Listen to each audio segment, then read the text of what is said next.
छ अब उता गएर हामी एउटा बोको पनि पुरै बोका कि खसी खसी त्यही भएर के भन्ने हुन्छ हैन त्यसलाई चाहिँ हामी पोलेर खान्छौँ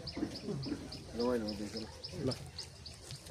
यहाँबाट हामी चाहिँ खाना खाएर सिधै जान्छौँ होइन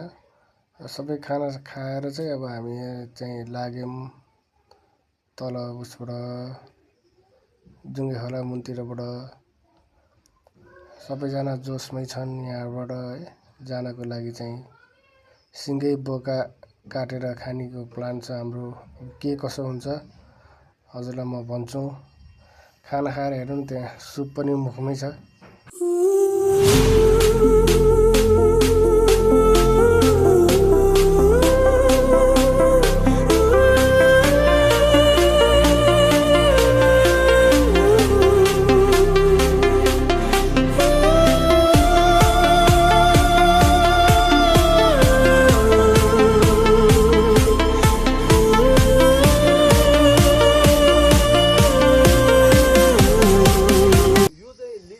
झन्डा हो हैन यो